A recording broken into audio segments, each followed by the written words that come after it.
어,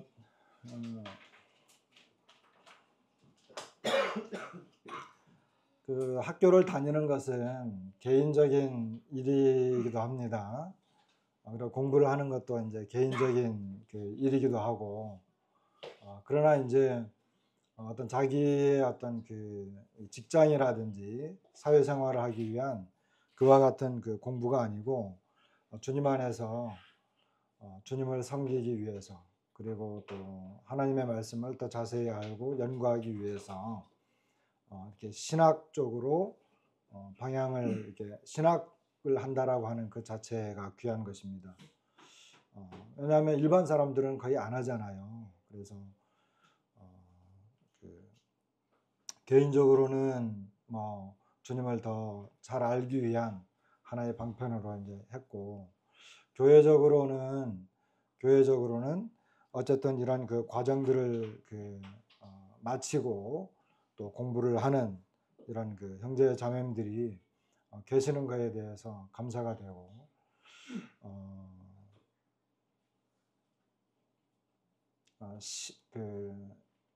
예전에는 신학이라든지 이런 공부하는 것에 대해서 좀 이렇게 지금도 그런 분들이 없지 않아 계시긴 하지만 이렇게 별로 안 좋게 보시는 분들도 많이 계셨어요.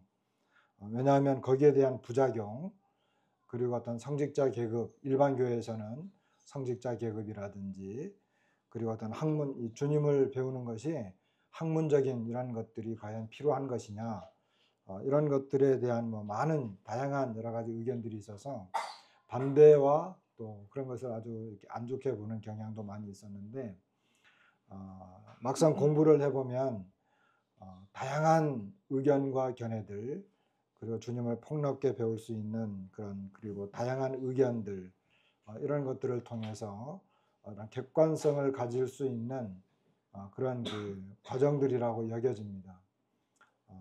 그래서 유익한 시간들이라고 생각이 되어지고, 우리 가령골 교회에서는 이제 이런 경우가 처음이거든요. 그리고 제주도에서도 우리 모임에서는 처음입니다. 그러면 이것이 이제 하나의 선례가 되기 때문에 앞으로 이것이 어떻게 어떤 식으로 되어질지는 아무도 장담할 수가 없어요. 그래서 이런 과정이 전혀 없는 것과 또 이런 약간 이런 과정이 있는 것과의 차이점은 앞으로 어떻게 될지는 몰라요. 저도 뭐 알 수가 없는 일이죠. 그래서 이제 어쨌거나 좋은 선례, 이것이 좋은 선례일지 안 좋은 선례일지 모르지만 저는 생각하기를 굉장히 좋은 선례다. 그리고 우선 장려해야 되는 것이다.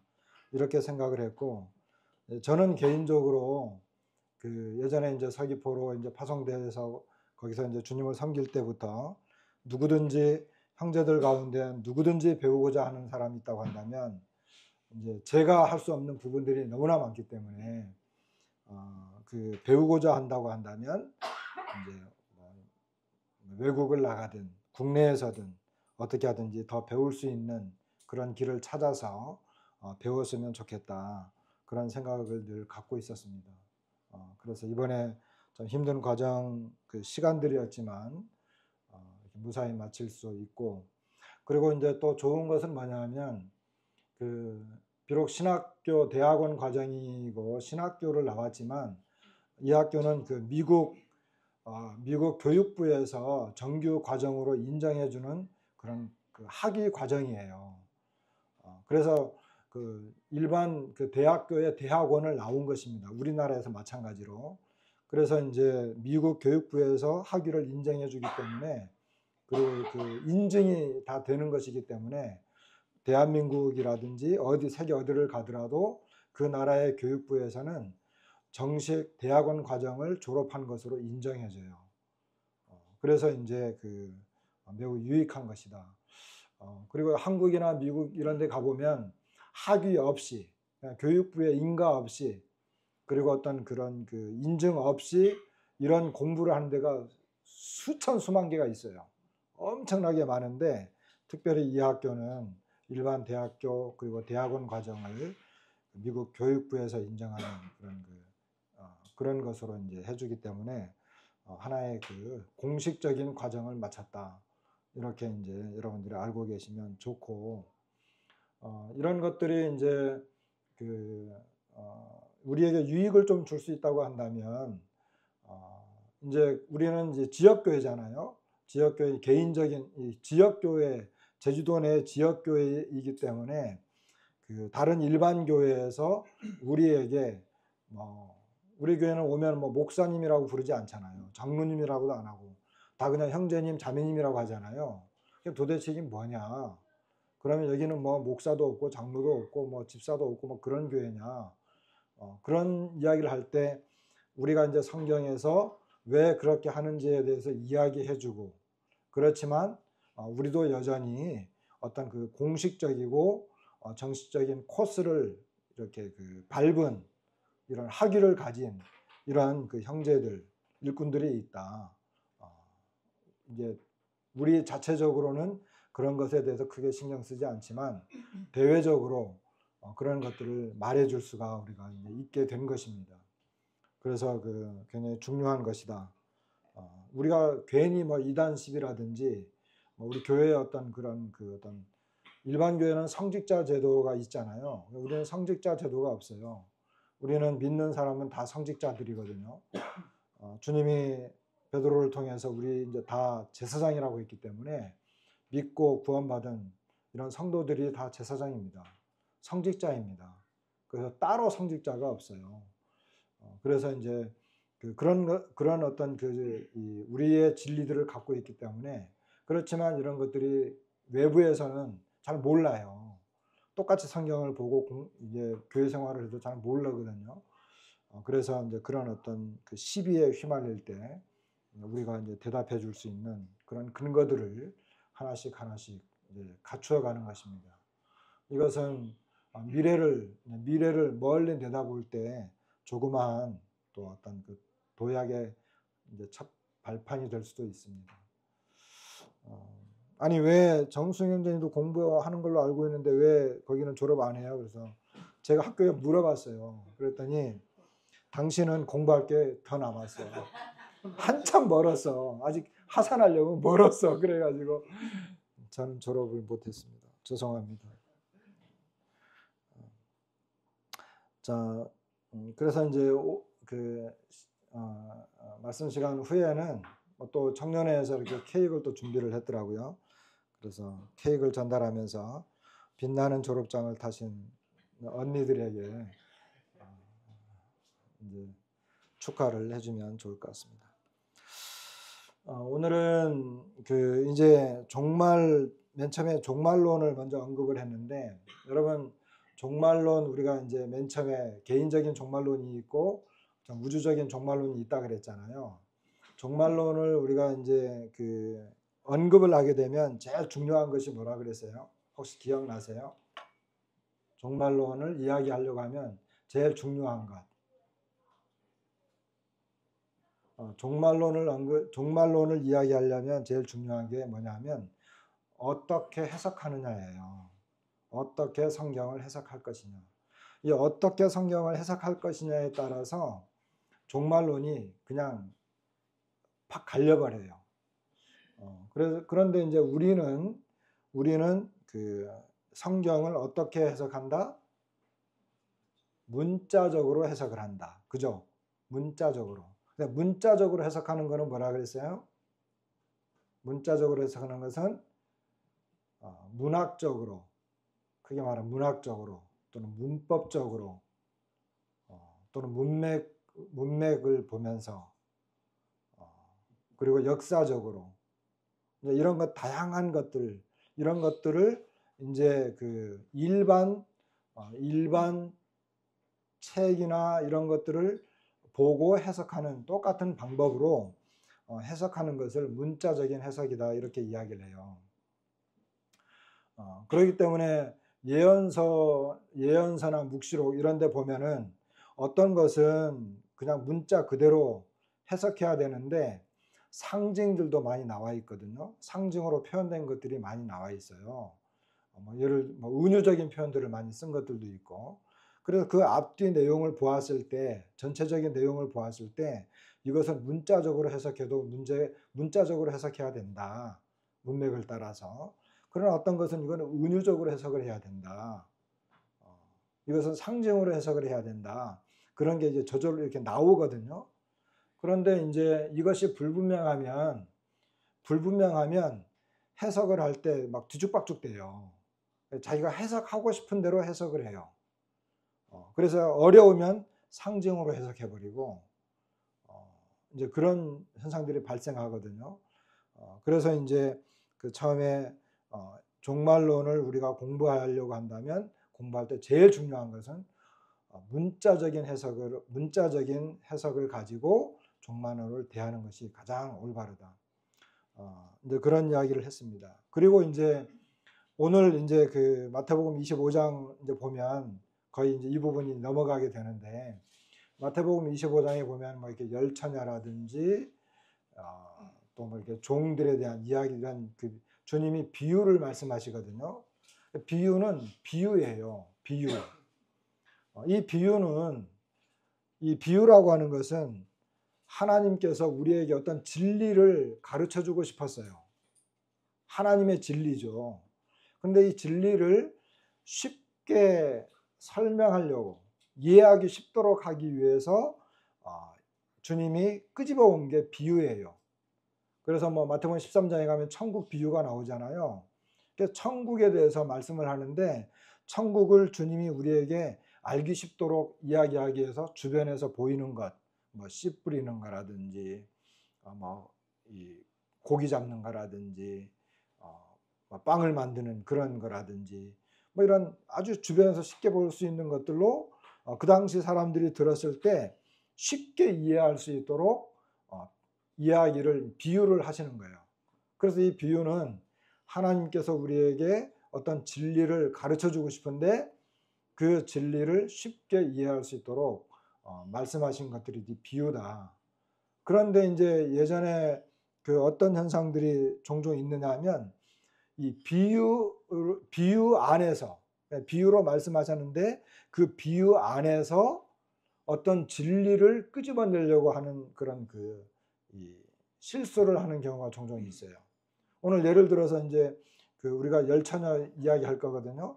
열처녀 비유 이야기하면 열처녀 비유를 하신 이유는 아주 단순해요. 뭐냐면 그 준비하라는 거거든요. 주님이 언제 오는 거 모르니까 준비해라. 이 이야기 하려고 열처녀 이야기를 한 거예요. 그 당시에 이제 결혼식 하는 내용을 가지고 이제 주님이 쉽게 우리에게 알려준 거예요. 그런데 열처녀를 가지고 열처녀는 뭐 교회다, 열처녀는 뭐 유대인들이다. 이걸 이제 그러면서 그 안에서 어떤 진리를 또 막 이렇게 만들어 버리려고 하는 이와 같은 실수를 하는 경우가 있어요. 그러나 비유들은 그렇게 하면 이게 더 복잡해지고, 비유 앞뒤 내용을 보면 주님이 비유에 대해서 명확하게 비유를 왜 이 비유가 무슨 뜻인지를 설명해 주는 내용도 나오고, 그리고 앞뒤 내용을 보면 그 비유가 이게 왜 이런 비유를 했는지 알 수 있도록 하는 그런 그 내용들이 나와요. 그래서 이제 이런 것들을 우리가 좀 조심하면서 보면 성경에 약간 좀 어렵다라고 할 수 있는 이런 비유라든지 상징이라든지 이런 내용들에서 우리가 알 수 있다는 것입니다. 오늘 이제 마태복음 25장 이제 마무리하기 전에 좀 더 이렇게 전체적인 것을 돌아가 보면, 제자들이 마태복음 24장에서 제자들이 이제 질문을 했습니다. 성전이 다 무너진다 그러니까 어느 때 이런 일이 있습니까? 또 주님의 임하심과 세상 끝에는 무슨 징조가 있습니까? 이렇게 이야기했는데 주님이 이제 여러 가지 이런 세상에서 일어날 여러 가지 환란의 징조, 주님이 다시 오실 때의 징조들에 대해서 24장 6절로 8절에 보게 되면 뭐 난리와 난리 소문을 듣겠지만 두려워하지 말아라. 아직 끝이 아니다. 이런 것들이 있어야 되지만, 그래서 마지막 때가 되면 막 이렇게 일어나는 현상들이 있어요. 그러나 주님은 아직은 끝이 아니다. 그 다음에 이제 뭐 민족이 민족을, 나라가 나라를, 그 다음에 기근과 지진, 이런 모든 것들은 재난의 시작이다. 이 재난의 시작이라고 하는 것은 해산의 고통처럼 이제 이 재난이 이제 막 이런 것들이 이제 막 오기 시작할 때 그때를 말하는 거다. 이렇게 이제 말씀을 하셨어요. 그리고 이제 마태복음 24장 14절에 가면 천국 복음이 모든 민족에게 증언되기 위해서 온 세상에 전파되는데 그제야 끝이 온다. 그래서 이 천국 복음이 세상 끝에까지 다 이렇게 전파될 것들을 이야기하시고 그때쯤 돼서야 이제 끝이 온다. 이런 이야기를, 이런 말씀을 주님이 이렇게 하셨습니다. 그리고 이제 주님이 그럼 어떻게 이제 재림을 하시는가? 24장 29절에 보게 되면은 그날 환난 후에 즉시 해가 어두워지고 이러면서 이제 30절에 보니까 그때의 인자의 징조가 하늘에서 보이겠고 그때의 땅의 모든 족속들이 통곡하며 그들이 인자가 구름을 타고 능력과 큰 영광으로 오는 것을 보리라. 그래서 이런 환난들에 대해서 쭉 말씀하신 다음에 이 환난 후에 주님이 구름을 타고 능력과 큰 영광으로 오는 것을 볼 것이다. 이렇게 이야기를 했습니다. 그래서 마태복음 24장에서 우리는 이 환난이 얼마나 무서운 환난인가. 그리고 이 환난 기간 때에는 정말 믿고 싶어도 믿을 수 없고 죽고 싶어도 죽을 수 없고 이 환난은 정말 이 창세 이후로 그와 같은 환난이 없다. 그렇기 때문에 이 환난은 앞에 나와 있는 여러 가지 뭐 이렇게 전쟁이라든지 기근이라든지 뭐 굶주림이라든지 여러 가지 자연재해라든지 이런 모든 것들이 있지만 그런 것과 대조되는, 특별히 모든 그 세상 사람들이 이것이 이제 마지막 하나님이 세상을 심판하는 그런 엄청난 환난이로구나 하는 것을 알 수 있는 그런 환난으로 이렇게 이야기를 했습니다.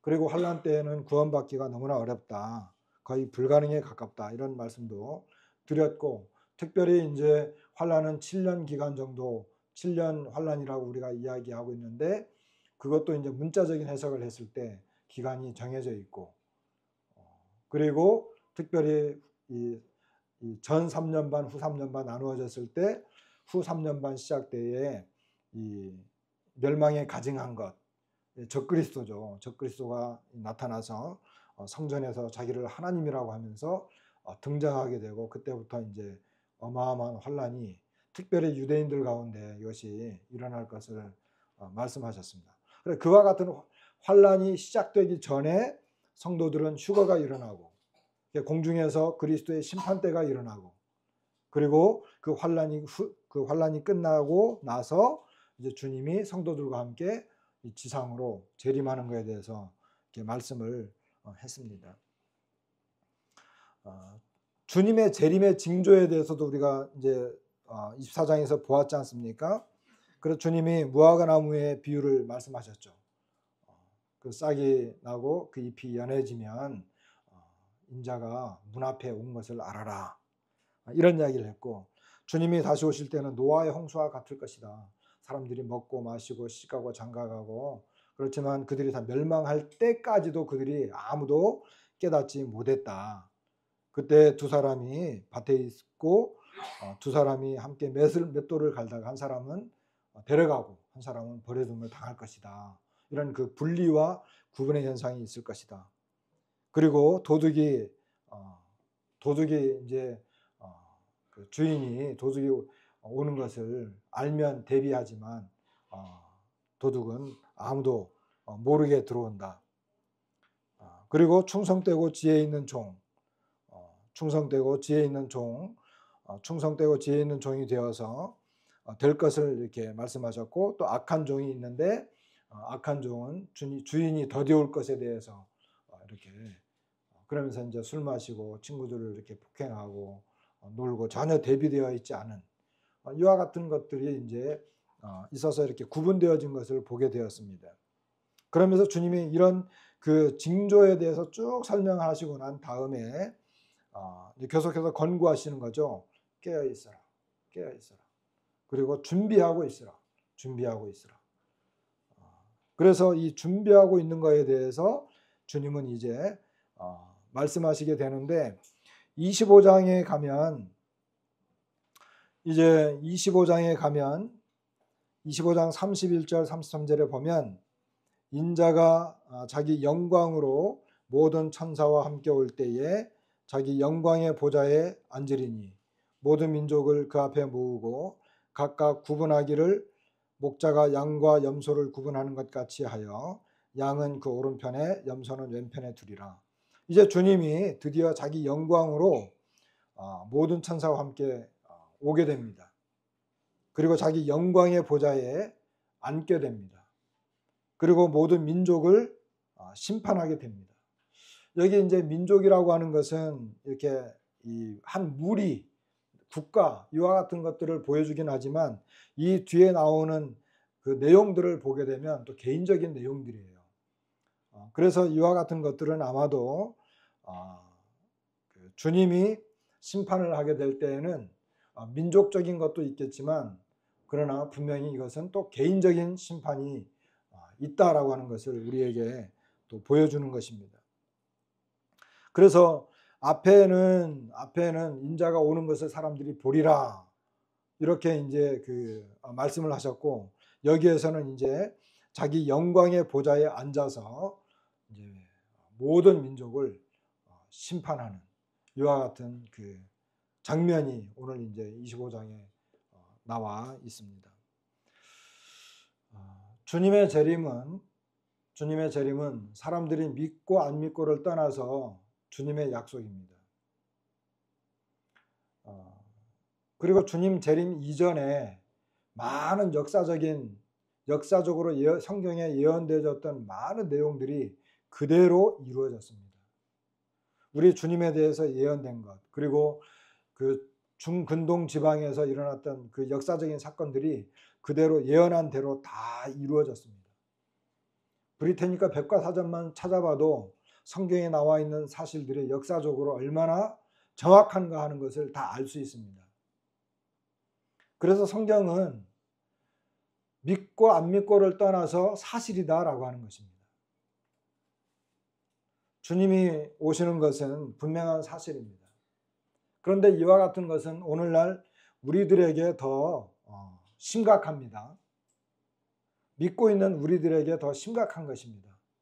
왜냐하면 우리는 주님이 오심을 사모하고 또 주님의 오심을 기다리고 있는데 그 주님의 오심이 주님이 징조들을 보여주면서 인자가 가까이 곧 문 앞에 이른 줄 알라. 이렇게 말씀하셨기 때문에 우리에게 더 이제 심각하게 다가오는 것입니다. 그래서 주님의 재림은 믿지 않는 사람들에게는 너무나 부지불식간에 일어나는 것이지만 주님을 기다리고 있는 성도들에게는 주님의 임하심이 갑작스럽지는 않는다 하더라도 우리는 이제 대기하고 있기 때문에 갑작스럽지는 않는다 하더라도 우리들에게도 절대적으로 이 사실은 너무나 임박한 시점에 와 있다. 이와 같은 것들을 보여주고 있습니다.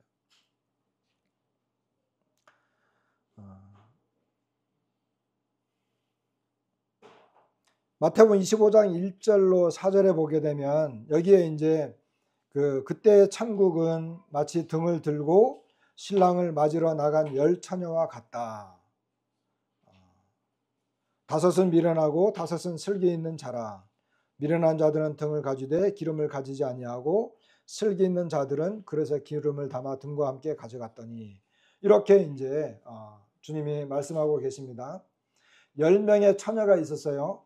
근데 그 중에 5은 슬기가 있고 그리고 그 중에 5은 미련하다. 그 미련한 자들은 등은 가졌지만 기름은 가지지 않았다. 슬기 있는 자들은 그릇에 기름을 담아 등과 함께 가져갔다. 이렇게 이야기하는 걸 보게 됩니다. 여기에 어떤 사람들은 이 처녀를요, 어떤 그 기독교 방송에서 이렇게 설교를 들었는데 이 열 처녀를 교회라고 하더라고요.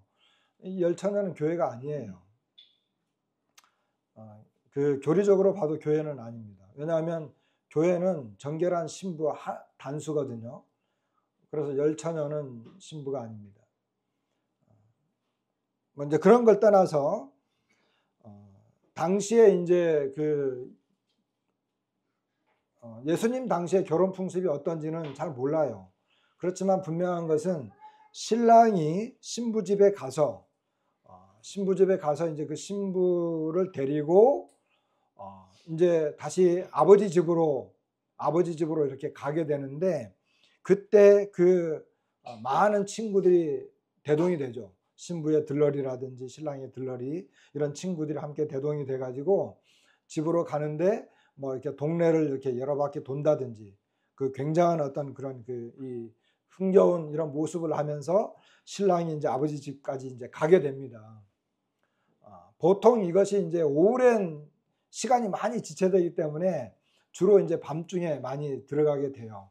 그래서 신부를 데리고 아버지 집에 가서 이제 결혼 초야를 보내게 되는데, 이 신랑이 그렇게 이제 오게 되는데, 여기에 나와 있는 이 처녀들은 그 신랑이 오는 것을 알고 아마 그 중간에서 기다리게 된 거예요.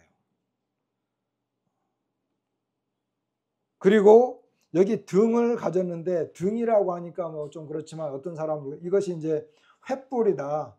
횃불 또는 뭐 이렇게 그 촛불 같은 것, 등잔에 이렇게 뭐 불 같은 것이 있어서 이제 그런 것으로도 이렇게 말할 수 있는데, 어쨌거나 등을 가지고 이제 준비를 했는데, 그 조그마한 뭐 횃불이나 등잔에 기름이 얼마 없기 때문에 이것은 신랑이 계속 지체가 되면, 오래 걸리게 되면 이게 시간이 되면 이제 꺼지게 돼 있거든요. 그런데 5명의 처녀는 그런 사실을 예방하기 위해서 기름도 함께 준비를 했다는 것입니다. 이 사건에 대해서 이 말씀을 하신 주님이 뭐라고 이제 나중에 이야기를 하느냐, 이 결과가 어떻게 되느냐 하면, 이제 신랑이 이제 더디 오니까 다들 잤잖아요. 여기 이제 그 25장을 펴보시면 10명의 처녀가 다 잤어요. 그러다가 이제 신랑이 한참 후에 이제 오니까 신랑이다 맞으러 이제, 그러니까 이제 그 5명의 처녀들은 신랑이 올 때 얼른 다시 불을 붙여가지고 함께 들어가고, 기름을 준비하지 못한 이 5명의 이 미련한 처녀들은 불이 꺼졌는데 다시 붙일 수가 없는 거예요. 그래서 이제 기름을 준비한 처녀에게 함께 나누자 그러니까, 야, 우리 둘 다 부족할 것 같으니까 너 가서 기름 사와서, 너에게 필요한 기름 사와서 그때 와. 야박하죠. 좀 나눠주지. 실제로 이런 일이 우리에게 벌어지면, 자, 우리가 이제 신랑을 다 이렇게 맞이할 거예요. 근데 보니까 신랑이 오는데 여기는 불이 꺼졌어. 나는 아직 있고 기름도 있어. 실제로 이런 일이 벌어지면 어떻게 할 것 같아요? 나눠주겠죠. 100% 나눠줘요. 그런데 이 말씀은 이제 뭘 말하려고 하는 내용이잖아요. 분명히 들어가는 슬기로운 처녀들과 이 어리석은 처녀들을 구분하고 그들의 어떤 결말이 다르다라고 하는 것을 이야기해야 되기 때문에 지금 이렇게 갈리는 거예요. 자, 그들이 살아간 사이에 신랑이 오므로 준비하였던 자들은 함께 혼인잔치에 들어가고 문은 닫힌지라. 그 후에 남은 처녀들이 와서 이르되 주여 주여 우리에게 열어주소서. 대답하여 이르되 진실로 너희에게 이르노니 내가 너희를 알지 못하노라 하였느니라. 자, 기름도 나눠받지 못하고 문이 한번 딱 닫히니까 주인은, 여기 처녀들이 뭐라고 말을 하냐면 주여 주여 우리에게 열어주소서 이렇게 이야기해요. 그러니까 저기 새신랑 문 좀 열어줘 이렇게 한 게 아니고 주여 주여. 그러니까 앞에 이런 내용들이 비유로 쭉 말씀하시다가 마지막에는 이것이 어떤 주님이 우리에게 말씀하시고자 하는 그런 어떤 영적인 내용이 이 속에 들어있는 거예요. 문이 닫혔죠. 그리고 주님이 대답하십니다. 내가 너희를 알지 못하노라. 굉장히 냉철하잖아요. 왜? 지금 잔치집인데 일반적인 생각하고 다르잖아요. 이걸 뭘 말하려고 하는 걸까요?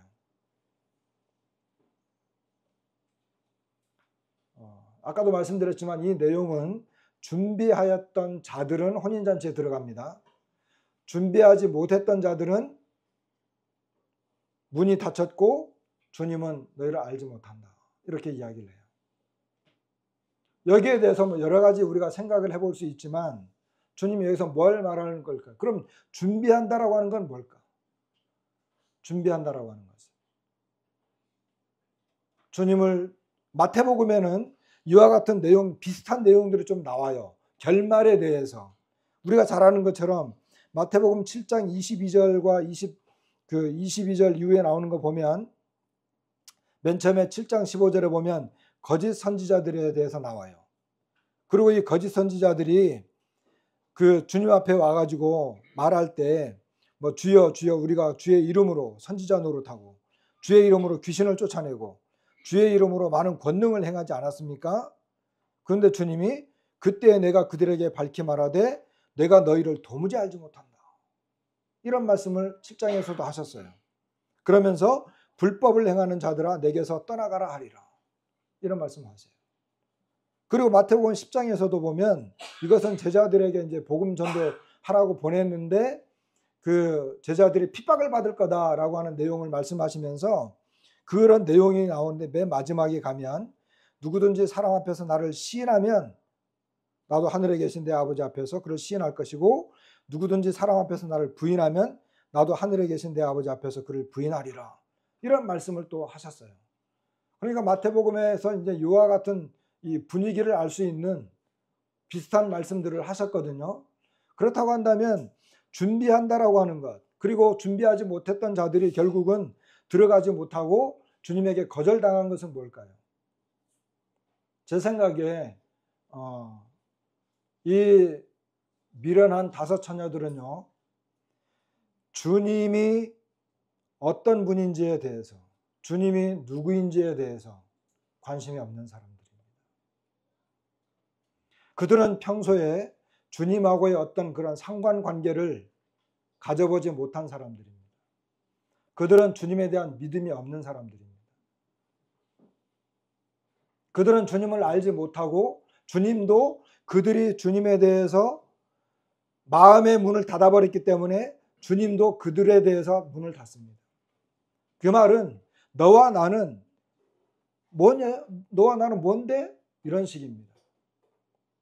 다시 말하면 그들은 그들의 평소에 삶을 살아가는 동안에, 이 세상을 살아가는 동안에 주님에 대해서 거의 관심이 없었어요. 아무런 준비 같은 것이 없었던 거예요. 주님을 모를 뿐만 아니라 그분을 알려고도 하지 않았어요. 복음을 들어도 무시했어요.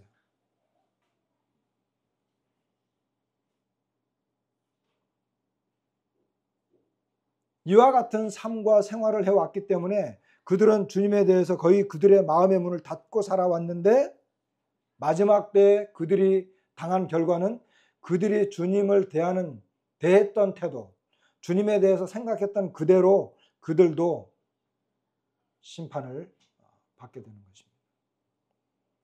거짓 선지자들은 주님이 알지 못합니다. 그들이 여러 가지 일을 했지만, 그리고 그들이 많은 어떤 뭐 나름대로 여기 뭐 기적을 행하고 선지자 노릇을 했지만 그것은 그들이 했던 모든 일들은 하나님의 뜻과는 관계가 없었어요. 그러니까 그들은 자기들이 하고 싶은 대로 했던 거예요. 그러니까 주님이 모른다고 하는 거예요. 그리고 불법을 행했다고 했습니다. 비슷한 내용이 아까 마태복음 10장에 나왔잖아요. 이것은 복음 전도에 제자들이 나가서 복음을 전했어요. 근데 이건 제자들에게 한 말이지만 제자들이 복음을 전하게 되면 그 민족에게 복음을 전하다 보면 여러 가지 핍박과 어려움을 당해요. 그렇지만 두려워하지 말아라. 이런 내용들이 나오다가 이 말씀이 나오는 거거든요. 그러나 이것을 이제 우리가 좀 다른 시각으로 보게 될 때 사람들은 주님의 복음을 증거하게 될 때 그들이 주님에 대해서 어떻게 생각하느냐, 주님을 받아들일 것이냐 말 것이냐에 대해서 평소에 그들은 주님을 인정하지 않았습니다. 그렇기 때문에 마지막에 그들은 동일하게 주님도 그들을 인정하지 않습니다. 이것은 관계적인 문제입니다. 마지막 때에는 이것이 분명하게 드러날 것입니다. 심지어 종교 생활을 하고 교회를 다닌다 할지라도, 교회 생활을 오래 했다 할지라도 그들이 주님에 대해서 어떠한 자세로 어떠한 주님과의 관계를 형성했는가에 따라서 그들은 거절을 당할 수도 있다라고 하는 것입니다. 두 번째 이야기는 어떤 주인이 이제 멀리 가게 됐습니다. 그래서 종들을 불렀어요. 그리고 이제 자기의 소유를 종들에게 맡기는 내용이 나오지 않습니까? 그리고 한 사람에게는 금 5달란트, 그리고 다른 종에게는 금 2달란트, 그리고 한 종에게는 1달란트의 1달란트를 줍니다. 여기 이제 달란트라고 해요. 달란트. 주님이 종들에게 달란트 하면 우리가 보통 탤런트잖아요. 탤런트, 재능, 그거잖아요. 그러니까 종들에게 능력을 줬다 또는 재능을 줬다라고 생각하는데 그게 아니에요. 재능을 줬다라고 하는 게 아니고 그들의 재능에 맞게, 그들의 어떤 능력에 맞게 돈을 준 거예요. 돈을 준 거예요. 누가복음에는 이 내용이 좀 더 구체적으로 나오는데 거기는 문화의 비유인데 돈을 주면서 그냥 가서 장사해 이렇게 분명하게 나와 있어요. 근데 이 마태복음에도 돈을 받고는 얼른 가서 장사를 하는 종이 나와요. 근데 여러분 달란트가 어느 정도 돈인지 아세요? 달란트. 은 1달란트는 은으로 치면 은 1달란트는 6,000데나리온 좀 돼요. 6,000데나리온. 데나리온 하나는 하루 품삯이죠. 요즘 하루 일당 얼마 벌어요? 10만 원. 노인. 제 동네에 가서 우리 노인 그 복지 거기에서는 10만 원 주시는구나. 우리 청년들은 얼마 벌어요? 10만 원이라고 합시다. 10만 원 곱하기 6천 하면 얼마예요? 어렵죠? 금방 안 나오네요. 하여간 어마어마한 돈이죠. 근데 그 주석서를 이렇게 찾아보면은 반평생이에요. 반평생 벌 돈이에요. 1달란트가. 그런데 5달란트를 줬으니까 얼마나 많이 준 거예요. 그죠?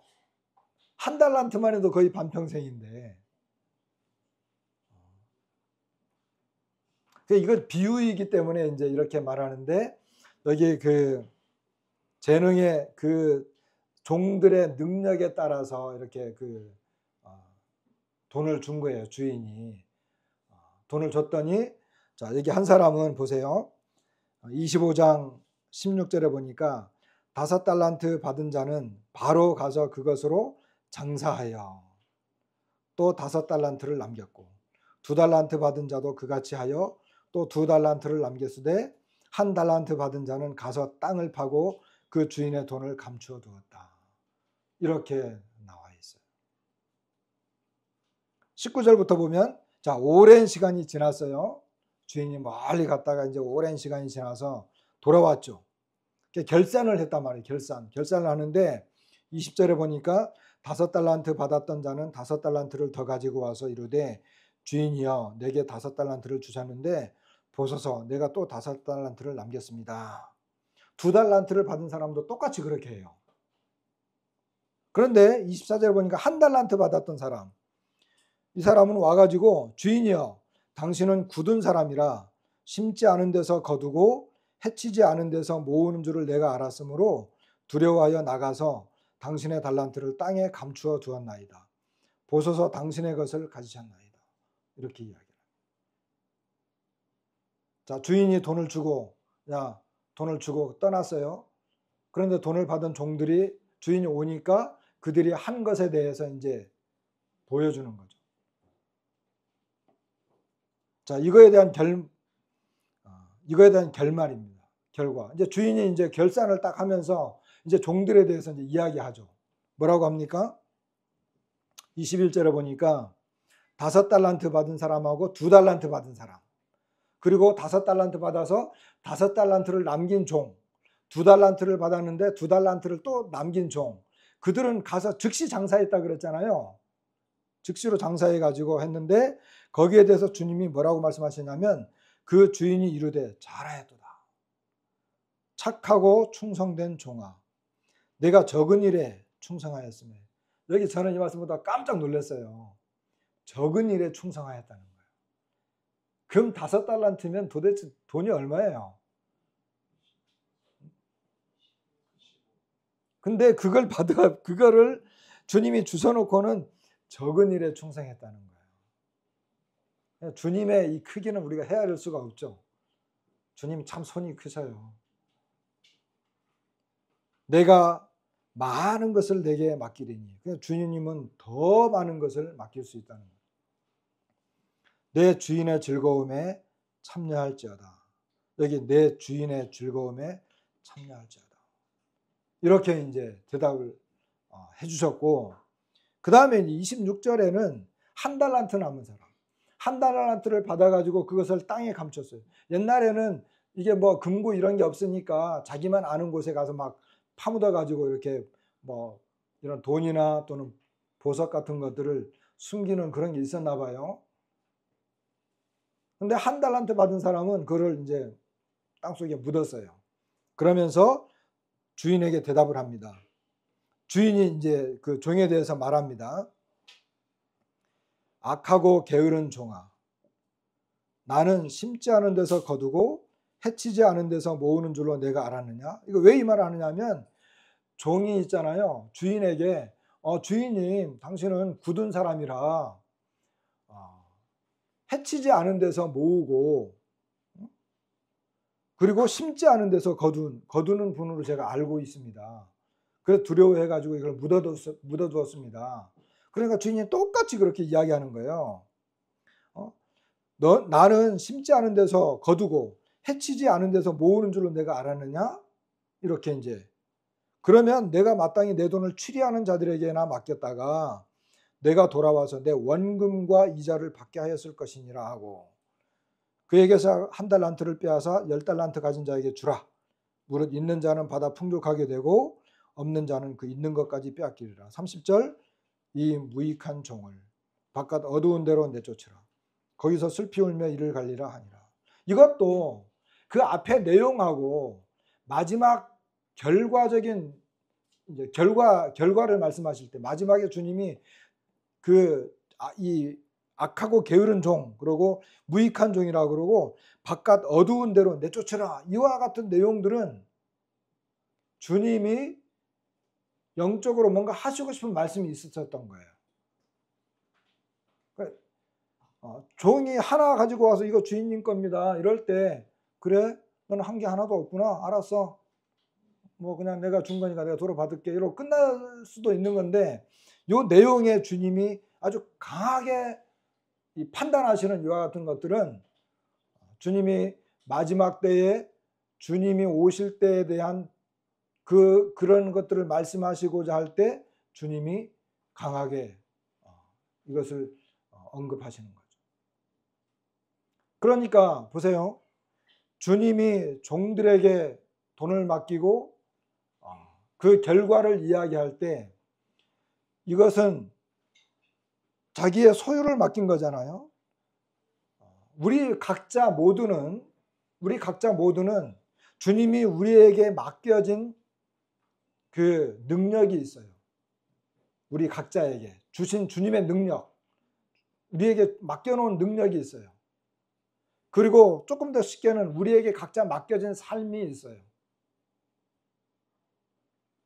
그러면 우리가 주님이 오실 것을 안다고 한다면, 주님이 재림하실 것을 안다고 한다면, 주님이 나에게 맡겨준 이런 그 어떤 능력이나 사명이나 내가 주님이 오실 것을 안다라고 하면 그 삶이 어떻게 해야겠느냐는 거예요.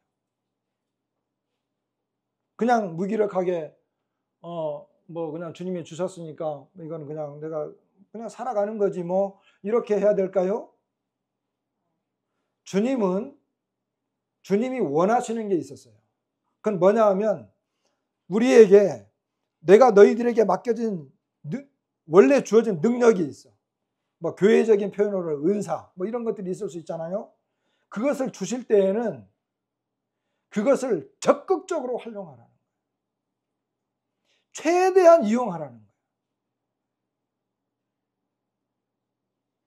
그래서 주님 앞에서 적극적이고 긍정적이고 담대하게 힘있게 나가서 그것으로 무엇을 하든지 하라는 거예요. 그냥 가만히 있지 말고 여기 주님이 악하다 그리고 게으르다 이것은 착하고 충성된 종과 대비되는 거잖아요. 그런데 착하다라고 하는 것, 악하다라고 하는 것은 악한 것은 주님에 대한 잘못된 생각이에요. 잘못된 판단. 그는 주님을 잘못 알고 있었어요. 그리고 게으르다라고 하는 것은 자기에게 맡겨진 것에 대해서 충분히 이용하지 못한 거예요. 자기 자신에 대해서 잘못한 거예요.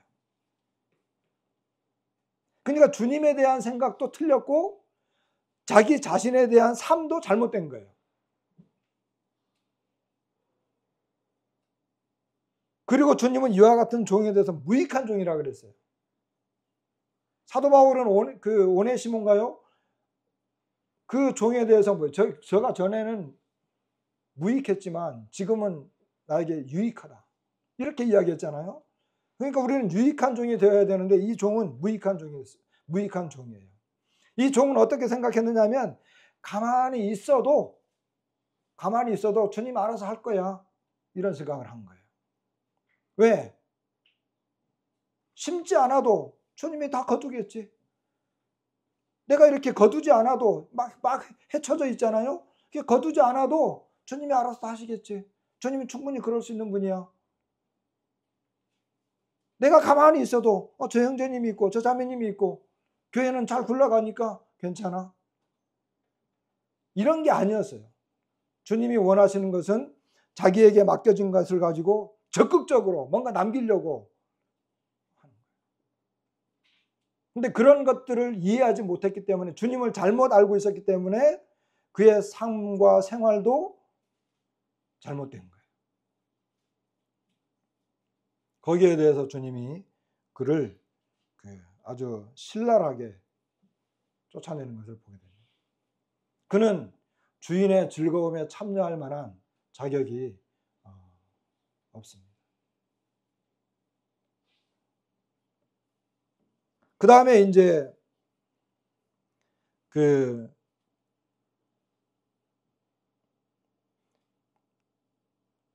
요 내용은 조금 성경 말씀을 좀 보십시다. 25장 마지막 부분이잖아요. 마지막 부분에 이제 그 주님이 영광 가운데 오셔가지고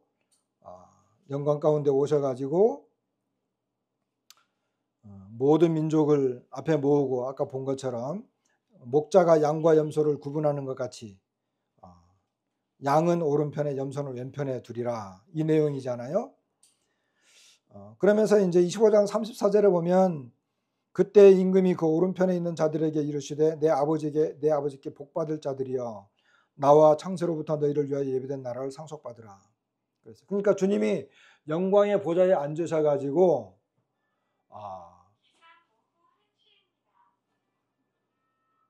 이제 심판하실 때 한쪽은 오른쪽에 한쪽은 왼쪽에 양과 염소를 구분하는 것처럼 그렇게 이제 구분을 했습니다. 그러면서 오른쪽에 있는 사람들에게 그 임금이 이야기를 한 거죠.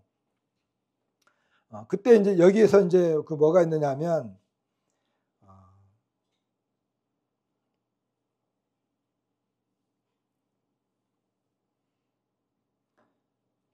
35절에 보면 내가 줄일 때에 너희가 먹을 것을 주었고 목마를 때에 마시게 하였고 나그네 되었을 때에 영접하였고 헐벗었을 때에 옷을 입혔고 병들었을 때에 돌보았고 옥에 갇혔을 때에 와서 보았느니라. 이렇게 말씀하신 거예요. 그러니까 오른쪽에 있는 이런 사람들을 보면서 너희는 내가 줄일 때에 먹을 것을 주었다. 목마를 때에 마실 것 주었다. 나그네 되었을 때 영접했다. 이런 이야기들을 하는 거예요. 그러니까 이제 37절부터 여기 이제 보시면 37절부터 보면 여기 의인들이 대답한다 그랬거든요. 의인들. 근데 오른쪽에 있는 사람들이 의인들이었어요. 의인들. 그럼 이 사람들은 왜 의인이냐? 주여, 우리가 어느 때에 줄이신 것을 보고 음식을 대접했으며 목마르신 것을 보고 마시게 하였나이까. 38절 어느 때에 나그네 되신 것을 보고 영접하였으며 헐벗으신 것을 보고 옷 입혀나이까. 39절 어느 때에 병드신 것이나 옥에 갇히신 것을 보고 가서 배웠나이까 하리니 이래요. 그러니까 이 사람들은 자기가 한 것에 대해서 잘 몰랐던 거예요. 그죠? 내가 언제 그랬어? 내가 언제 그랬어요? 이러니까 어느 때에 그렇게 했습니까? 의아해 하는 거예요. 그런데 이 임금은 그것을 자기에게 한 것으로 이야기한 거예요. 깜짝 놀랄 일이었죠. 이 의인들이라고 오른쪽에 있는 사람들은 임금이 와가지고 야, 내가 아플 때, 내가 병들었을 때, 내가 굶주릴 때, 내가 옥에 갇혔을 때 너 그렇게 해줬잖아. 그러니까 이 의인들은 깜짝 놀라는 거예요. 내가 언제요? 어느 때 그랬습니까? 거기에 대해서 39절에 보니까 후반부에 보면 40절이죠. 임금이 대답하여 이르시되 내가 진실로 너희에게 이르노니 너희가 여기 내 형제 중에 지극히 작은 자 하나에게 한 것이 곧 내게 한 것이다. 이 말씀을 이렇게 쭉 묵상을 해보니까 그런 생각이 났어요. 우리가 에스겔서를 읽었는데 이사야서라든지 에스겔서를 읽었는데 거기 보면 그 암몬 족속이라든지 모압이라든지 에돔 이 옆에 있는 사람들이요 이스라엘이 핍박받을 때 전쟁에 해서 막 이렇게 그 침공을 받아가지고 어려울 때 막 조롱했거든요. 너네 그렇게 당해도 싸. 그리고 막 조롱하고 그 이스라엘로 함께 들어가가지고 막 노략하고 죽이고 빼앗아가고 그랬어요. 근데 하나님이 그걸 다 보고 계셨던 거예요. 그러면서 그들에 대해서 심판하거든요. 왜 심판하느냐 하면 하나님에게 한 것으로 받아들인 거예요. 아무리 이스라엘 백성들이 못나고 죄가 많이 지고 우상 숭배하고 그래도요 하나님의 백성이었어요. 그들은 하나님의 백성을 건드린 거였어요. 사도 바울이 막 교회를 핍박할 때 주님이 보고 계셨어요. 그건 곧 주님을 건드린 거였어요. 근데 여기 주님이 똑같은 말씀하세요. 여기에 내 형제 중에 지극히 작은 뭐 이 형제가 뭐 유대인이냐 교회냐 뭐 말들이 많은데 뭐 그건 중요하지 않아요. 그것은 뭐예요? 형제라고 여길 수 있는 그런 사람들을 대해줬다는 거예요. 특별히 여기 뭐가 중요하느냐면요. 병든 것 그리고 옥에 갇힌 것. 옥에 갇힌 것. 사도 바울이 옥에 갇혔을 때 다 떠나갔어요. 오네시보로인가 거기만 자꾸 이렇게 찾아와가지고 자기를 기쁘게 해줬다 그랬어요. 지금도 마찬가지지만 옛날에는 옥에 갇힌 사람 찾아가면 어떻게 돼요? 똑같은 죄인이 될 가능성이 커요. 목숨을 건 거란 말이에요. 그렇게 했다는 거예요.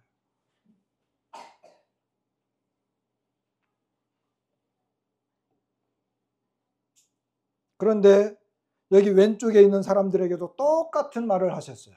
왼쪽에 있는 사람. 그러니까 왼쪽에 있는 사람들이 뭐라고 말하냐면 44절에 보니까 그들도 대답하여 이르되 주여 우리가 어느 때에 주께서 줄이신 것이나 목마르신 것이나 나그네 되신 것이나 헐벗으신 것이나 병드신 것이나 옥에 갇히신 것을 보고 공양하지 아니하다이까. 이에 임금이 대답하여 이르시되 내가 진실로 너희에게 이르노니 이 지극히 작은 자 하나에게 하지 아니한 것이 곧 내게 하지 아니한 것이라. 이렇게 말씀하셨어요. 이건 결국 우리에게 뭘 말하는 걸까요? 우리에게. 우리는 우리가 하는 거에 대해서 잘 모를 수 있어요. 우리는 주님이 이제 오시는데, 이제 좀 있으면 오실 건데, 그것을 대비하면서 우리가 하는 것에 대해서 잘 모를 수 있어요. 근데 여기서 분명한 것은 우리의 매일의 삶 속에서, 정말 주님을 기다리는 삶 속에서 우리에게 필요한 것은 헌신적인 삶이 필요하다는 거예요. 다른 이웃들, 부지 중에 천사를 대접할 수도 있고, 형제들에게, 특별히 믿는 사람들에게, 그리고 우리 주변의 어려운 사람들에게 헌신적인 삶을 살라는 거예요. 주님이 사셨던 것처럼 헌신적인 삶을 살라는 거예요. 그러나 그것이 우리는 정말 주님의 마음으로 했는데 주님은 그것을 자기에게 한 것으로 보는 거예요. 이것이 그리스도인들에게는 합당한 삶이라고 지금 말씀하는 거예요. 이와 같은 것들이. 그런데 주님을 기다리지도 않고 상관없는 사람들은 뭐 도와주면 도와준 거고 말면 말고 그래요. 그러나 우리들에게 필요한 것은 이와 같은 헌신적인 자세로 살아갈 것을 보여준다고 볼 수 있습니다. 이거에 대해서 주님이 판단하시는 거죠.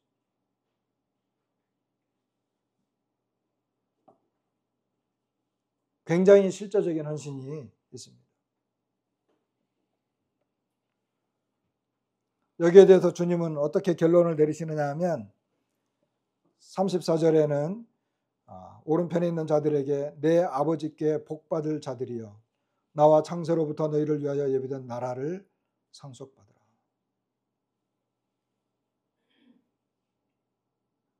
왼편에 있는 자들에게는 저주를 받은 자들아 나를 떠나 마귀와 그 사자들을 위하여 예비된 영원한 불에 들어가라. 그들은 영벌에 의인들은 영생에 들어가리라. 그 마지막 결론은 영적인 거예요. 주님이 이 영적인 것을 말씀하시기 위해서 이런 내용들을 하신 거예요. 특별히 환난 기간 동안에, 어려운 기간 동안에 이런 삶을 사는 사람들은 믿는 사람일 거거든요. 정말로 믿는 사람들. 그런 사람들만 이런 일을 할 거예요. 그들은 의인들이었어요. 그들은. 그러나 우리는 지금 뭐 대환난을 겪는 사람들은 아니지만 한 교회로서 그리스도인으로서 우리에게 받는 교훈은 우리에게 합당한 삶은 뭘까? 주님을 기다리는 사람으로서의 합당한 삶은 뭔가? 그것은 우리의 이 생활 가운데 주변 사람들에게 또는 성도들에게 교회 안에서 실제적이고 헌신적인 이와 같은 삶이 있다. 이건 정말 주님을 믿고 기다리는 사람들에게 있는 삶이다. 이렇게 여겨집니다. 24장은 뭐 우리가 이제 교리적으로 보면 24장은 주님의 이제 환난 기간 그 공중 재림과 공중 재림이 있고 지상에서는 환난이 있는 것을 이야기하고 25장은 지상 재림 이렇게 이제 분별해 볼 수도 있는데 그러나 그와 같은 것들은 교리적으로는 이해할 수 있다고 생각하지만 실제 주님이 원하는 것, 우리에게 정말 말씀하시고자 하는 것, 그건 뭔가 이런 것들을 생각해 본다면 주님을 기다리고 있는 시점에서 우리에게 이렇게 합당한 삶들이 필요하다. 이런 생각을 해보게 됩니다. 이렇게 해서 말씀을 마치겠습니다.